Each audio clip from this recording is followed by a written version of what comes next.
chaque communauté a sa rhétorique. Dis-moi comment tu parles, et je dirai à quelle communauté tu appartiens. Il y a des mots qui sont forts au sein d'une communauté donnée et qui ne passent pas dans une autre communauté. J'emploie le mot communauté au sens très large, d'ensemble de personnes ayant un certain nombre de points communs, quel que soit le critère retenu. C'est pas forcément religieux, sûrement pas. Et puis la religion, où ça commence, où ça se termine, c'est encore une autre affaire. Et il y a des mots, par exemple, comme l'appropriation. S'approprier. Pour certaines personnes, le mot approprier est un mot tout à fait banal, tout à fait cohérent, tout à fait logique. Il faut s'approprier. C'est-à-dire qu'il faut s'identifier avec telle chose, comme si c'était soi-même. Et je reconnais que cette façon de penser, moi, me choque un petit peu, je dois avouer, mais ça c'est une question de point de vue communautaire personnel. L'appropriation ne me paraît pas l'activité la plus digne qui soit.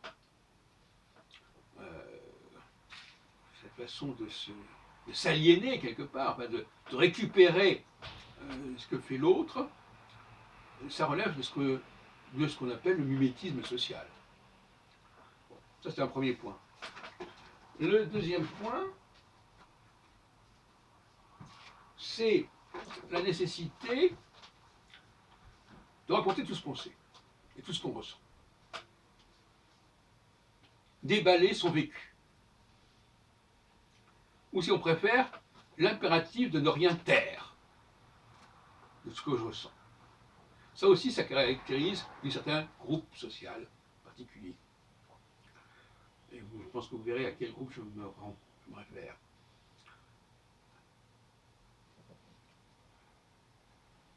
Il n'y a pas d'impératif catégorique dans ce cas de figure, c'est-à-dire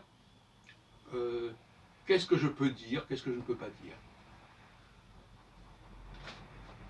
Tout est bon à dire, puisque moi je ressens quelque chose, eh bien, il faut que les gens le sachent, il faut que je le dise, il faut que je le révèle.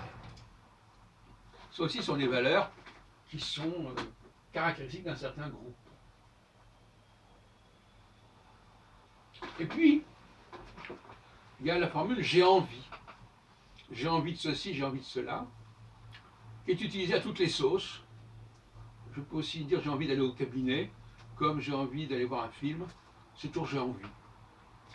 Je trouve que c'est un peu abusif d'employer les mêmes termes pour des situations très différentes. De même que penser, je peux penser, pense à ramener du pain, c'est pas la même chose que le cogito cartésien. Bon. Donc il y a des mots comme ça qui sont galvaudés et qui sont abusivement utilisés.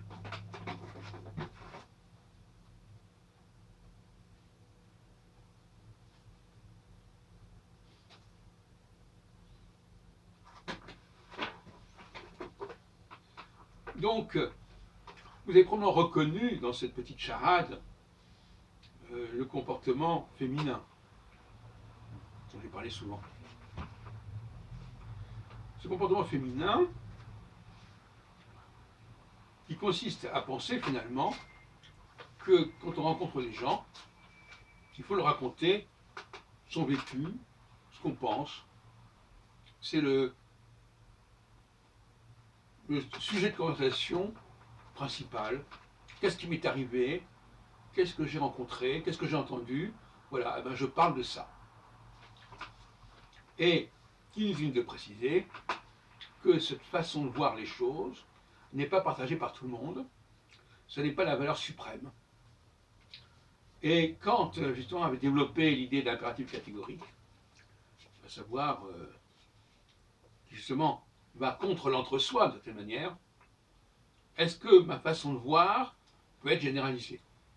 Est-ce que ma façon de me comporter peut être généralisée à l'ensemble de la population?